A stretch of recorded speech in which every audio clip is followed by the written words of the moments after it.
Baik, saya akan mulai presentasi saya. Pertama-tama saya perkenalkan diri dulu. Perkenalkan, nama saya Mikael Simanjuntak, NPM 1950100017. Mata kuliah Risiko dan Analisis Kredit dari dosen Darwin Damanik, SE, MSE.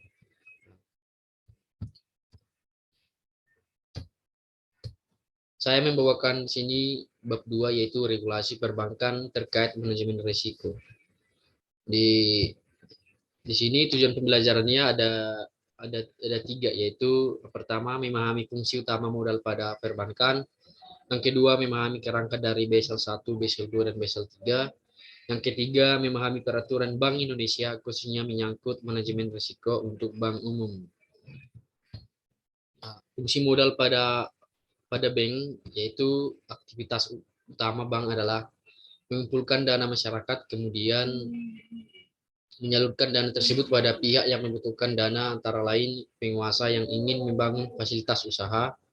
Dalam menyalurkan dana masyarakat menjadi kredit, bank dapat saja mengalami kerugian. Untuk menutup potensi kerugian akibat risiko kredit, bank menetapkan cadangan kredit macet yang disebut dengan CKPN, cadangan kerugian penurunan nilai. Sebagai contoh, bank memiliki aset berupa kredit dengan nilai buku sebesar 100 miliar rupiah, dana masyarakat DPK dengan nilai sebesar 90 miliar rupiah, dan modal bank sebesar 10 miliar rupiah. Jadi neracanya di sini aktiva dan pasifanya, dan kreditnya 100 miliar rupiah, dan di pasifanya atau ya modal masyarakat DPK sebesar 90 miliar, dan modalnya 10 miliar. Jadi total aktivanya sebesar 100 miliar dan total pasifanya sebesar 100 miliar.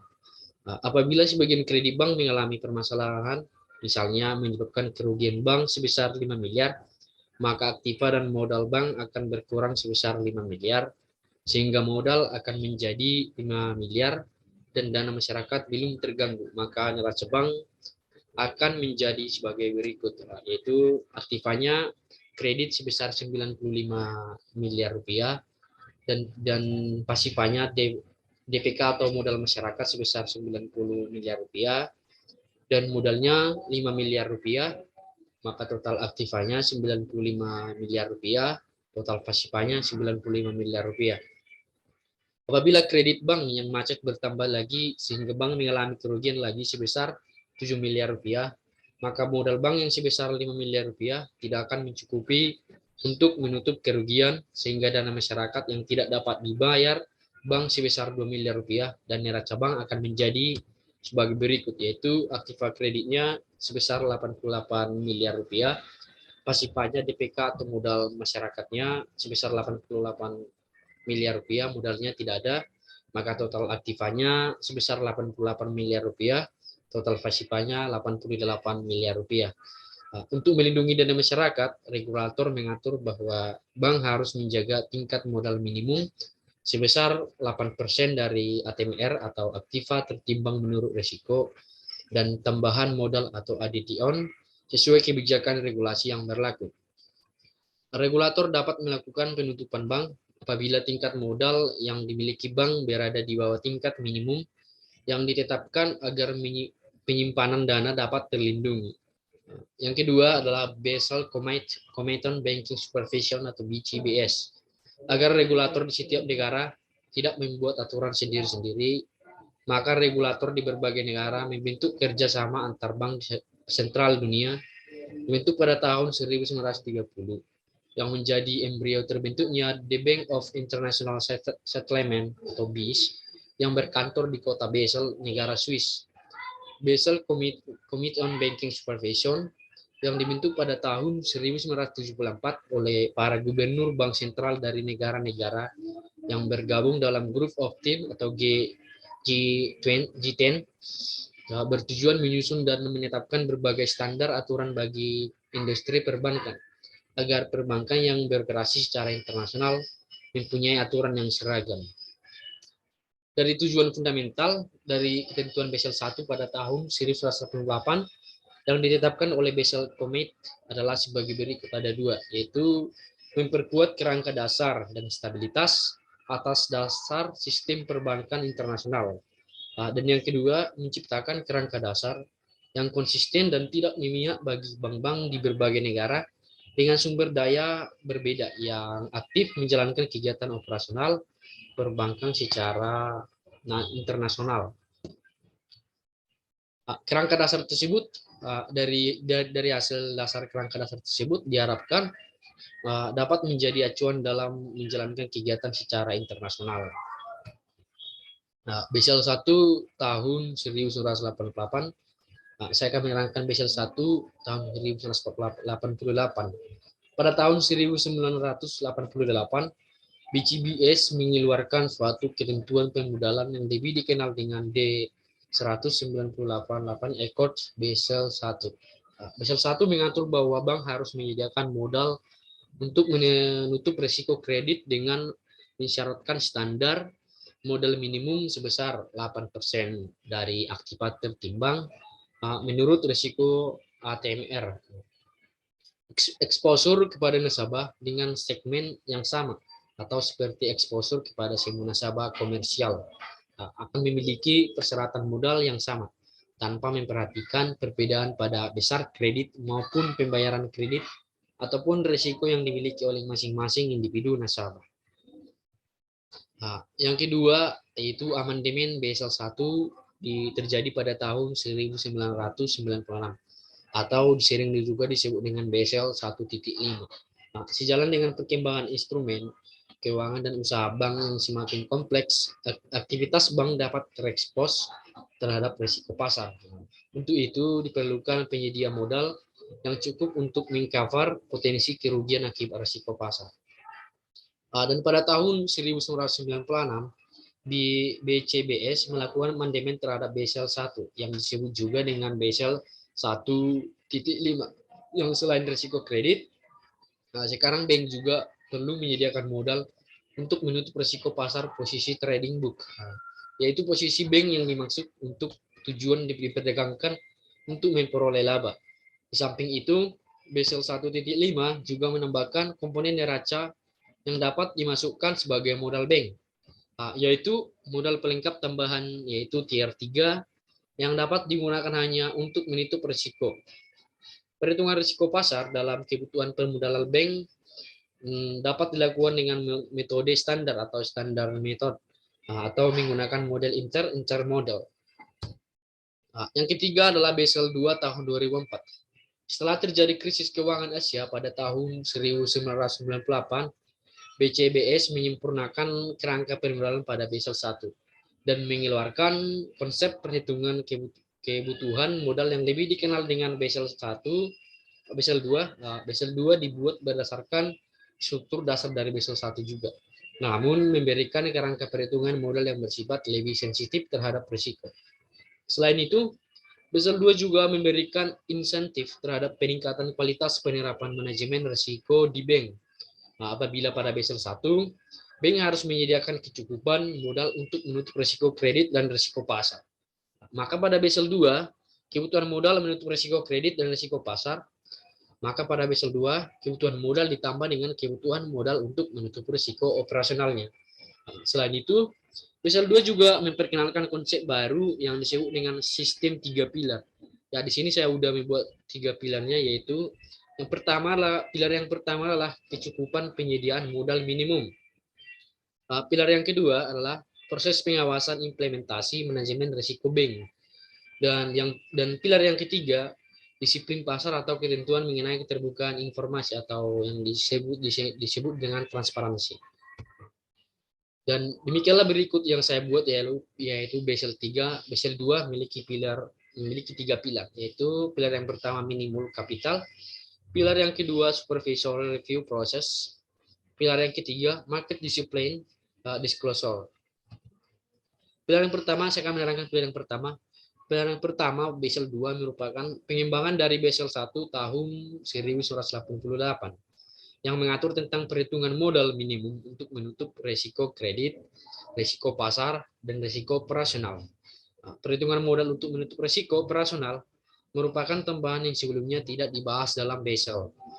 Perhitungan kecukupan modal untuk menutup risiko pasar hanya mencakup portofolio trading book. Dengan cara perhitungan tetap sama dengan Basel 1 atau Market Rights Amendment terjadi pada tahun 1996 atau yang sering disebut juga dengan Basel 1.5. Dan pilar yang kedua, saya akan menjelaskan di sini pilar yang kedua, yaitu pilar kedua dari Basel 2 berisi proses review atau hasil evaluasi dari pengawas bank atau regulator atas metode pengukuran internal yang dilaksanakan oleh bank. Untuk menentukan kecukupan modal bank, menutup risiko kredit, pasar, dan operasional. Di samping itu, pilar 2 juga mengatur risiko dan kebutuhan modal yang tidak termasuk dalam pilar 1 seperti risiko suku bunga pada portofolio bank book. Jadi risiko konsentrasi kredit, implementasi manajemen risiko bank atas pengelolaan risiko likuiditas, risiko reputasi dan risiko lainnya, serta ketentuan mengenai pelaksanaan stress test agar bank mempersiapkan diri untuk menghadapi kondisi krisis. Jadi evaluasi atau review dari pengawas bank tersebut dimaksudkan agar bank lebih fokus pada kebutuhan modal di atas kebutuhan minimal yang dibutuhkan sesuai dengan ketentuan BES. Serta agar bank melakukan tindakan awal yang diperlukan untuk mencegah agar modal bank tidak jatuh di bawah kebutuhan minimalnya. Selanjutnya saya akan menjelaskan pilar yang ketiga. Pilar yang ketiga merupakan ketentuan keterbukaan bank dalam menguraikan mekanisme governance internal atau eksternal. Pilar yang ketiga ini mencakup kebutuhan atas public disclosure yang harus dilaksanakan oleh bank. Hal tersebut disusun untuk membantu pemegang saham atau analisis pasar dan masyarakat dalam menilai praktik implementasi manajemen risiko pada bank dan meningkatkan transparansi khususnya dalam kualitas portofolio aset bank dan kondisi profit risiko bank. Jadi saya akan membahas materi yang keempat, yaitu perbandingan antara Basel 1 dan Basel 2. Di sini saya telah membuat perbandingannya. Perbandingan antara Basel 1 dan Basel 2 adalah sebagai berikut. Basel 1 yaitu fokus pada pengukuran risiko kredit dan risiko pasar trading. Dan selanjutnya Basel 1 juga pendekatan perhitungan kebutuhan modal untuk menutup risiko kredit relatif sederhana dan dinilai kurang sensitif terhadap risiko.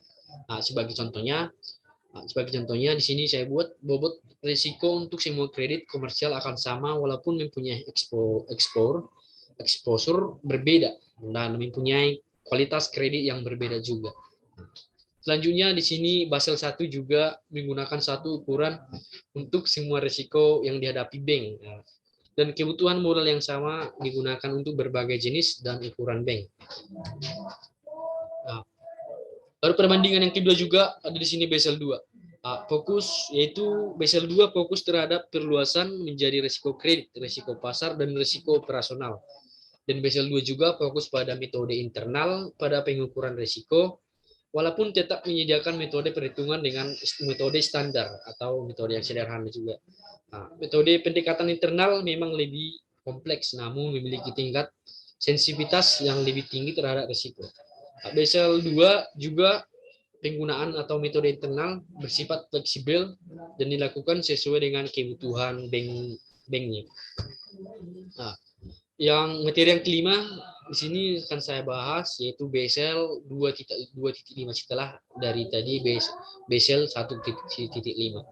Jadi setelah krisis global pada tahun 2008-2009 yang lalu disebabkan terutama oleh produk subprime mortgage dan turunannya, BLBS menilai bahwa modal yang dipersyaratkan pada Basel 2 perlu diperbaharui. BLBS menetapkan perubahan atas metode menghitung ATMR untuk risiko pasar sehingga lebih mencerminkan potensi risiko pasar pada saat terjadi krisis keuangan global. Selain itu, Basel 2.5 juga menilai stress testing yang dilakukan bank selama ini dipandang belum memadai, sehingga banyak bank mengalami permasalahan dalam menghadapi kondisi krisis. Oleh karena itu, BCBS memutuskan untuk memperbarui Basel 2 dalam sejumlah ketentuan baru yang disebut dengan Basel 2. Materi yang keenam saya akan membahas yaitu introduksi Basel 3. Setelah tadi Basel 2.5, sekarang jadi introduksi Basel 3. Pada Basel 3, sistem 3 pilar pada Basel 2 tetap berlaku. Namun ditambah sejumlah peraturan baru yang pada umumnya untuk menghadapi kondisi krisis. Sebagai langkah perbaikan setelah krisis keuangan global pada tahun 2008-2009, Basel 2 diterbitkan dengan fokus pada saat yang pertama yaitu perubahan pada permodalan.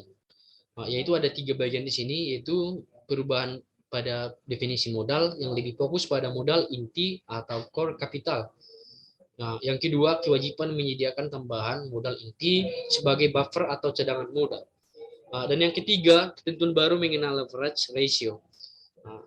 Dan yang kedua, dan Basel 2 yang kedua fokus pada memperluas cakupan risiko pasar, yaitu mengubah atau menambahkan metode perhitungan kebutuhan modal untuk menutup risiko pasar trading book secara internal, dan fokus yang ketiga yaitu ketentuan mengenai pengendalian risiko likuiditas bank, yaitu liquidity coverage ratio atau LCR dan net stable funding ratio NSFRJ. Sebagai anggota G20, Bank Indonesia menerbitkan peraturan Bank Indonesia pada tanggal 12 Desember 2013 tentang kewajiban menyedia modal minimum bank umum, yang mencakup sebagian dari ketentuan Basel 3, yaitu definisi modal dan kewajiban menyediakan tambahan modal sebagai buffer atau cadangan modal bank.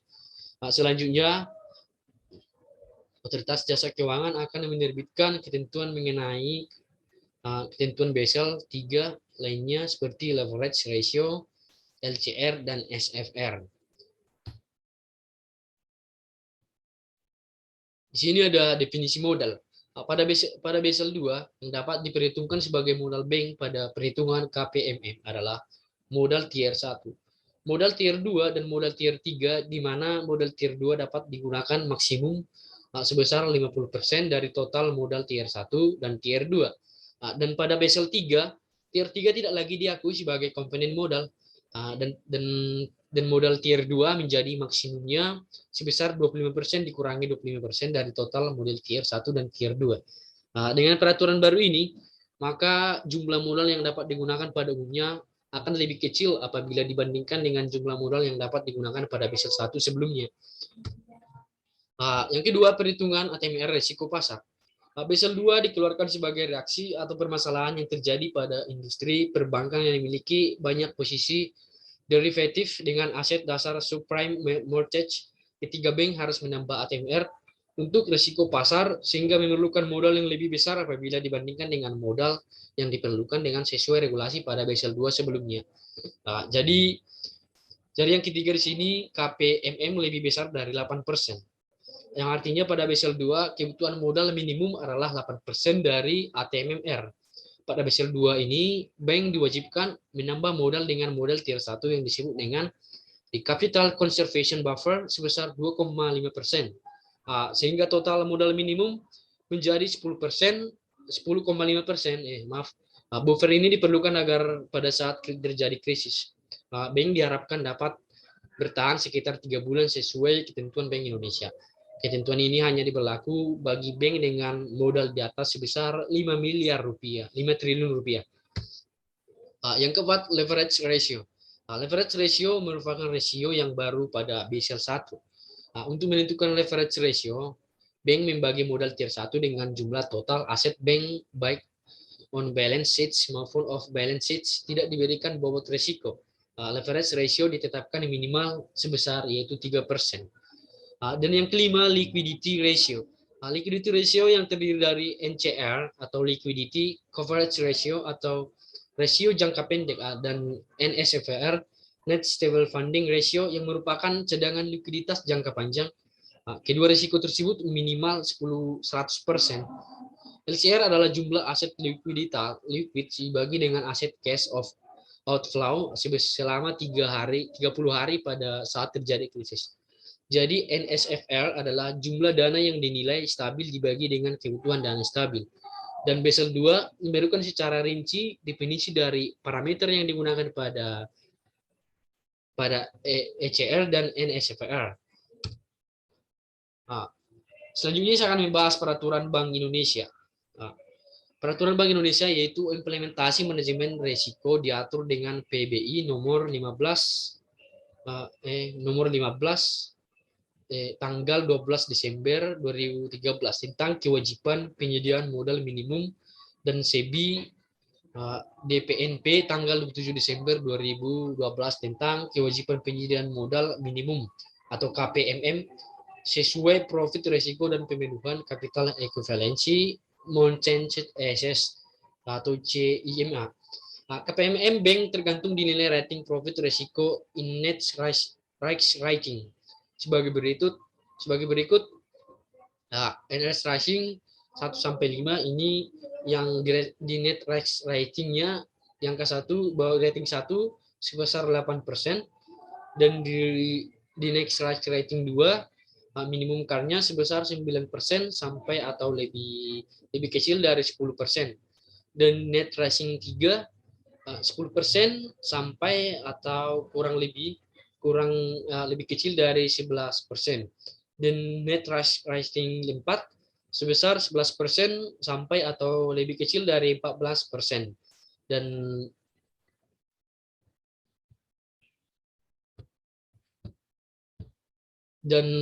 net rating 5 sebesar 11% sampai atau lebih kecil dari 14%.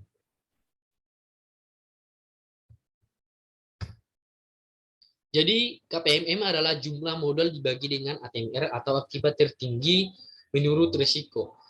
Definisi modal bank adalah modal inti tier 1, modal pelengkap tier 2, dan modal pelengkap tambahan tier 3. ATMR adalah untuk menutup risiko kredit, risiko pasar, dan risiko operasional. Kebutuhan modal untuk menutup risiko kredit dapat menggunakan model standar atau internal rating based atau IRB dengan persetujuan Bank Indonesia. Nah, kebutuhan modal untuk risiko operasional dapat menggunakan metode pendekatan indikator dasar atau basic indicator approach atau BIA.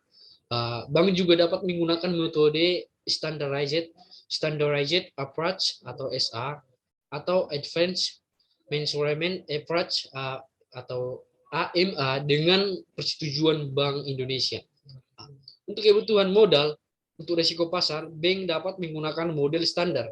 Dan apabila bank menggunakan model internal, maka harus memperoleh persetujuan Bank Indonesia terlebih dahulu. Bank harus menyusun laporan, yaitu laporan ICAAP atau Internal Capital Adequacy Assessment Process atau secara self assessment minimal mencakup 4, yaitu pengawasan aktif, pengawasan Dewan Komisaris dan direksi. Dan pengawasan yang kedua yaitu yang kedua adalah penilaian kecukupan modal. Dan yang ketiga pemantauan atau pelaporan. Dan yang keempat yaitu pengendalian internal. Kebutuhan capital conservation buffer seperti diatur pada Basel 3 hanya diperuntukkan bagi bank pada kelompok buku 3 dan buku 4 atau tier 3 dan tier 4, yaitu bank dengan modal di atas 5 triliun rupiah. Kebutuhan countercyclical buffers berlaku bagi semua kategori bank.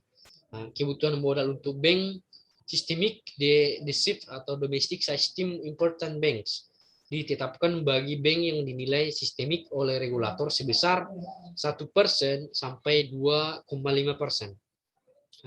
Dengan demikian, KPMM Bank akan menjadi 10,5% dan dapat menjadi minimum sebesar 13% untuk bank dan buku 4 pada saat pertumbuhan kredit tinggi, pada saat ekonomi membaik, dan sebesar 15,5% untuk bank yang tergolong sistemik atau DSIB.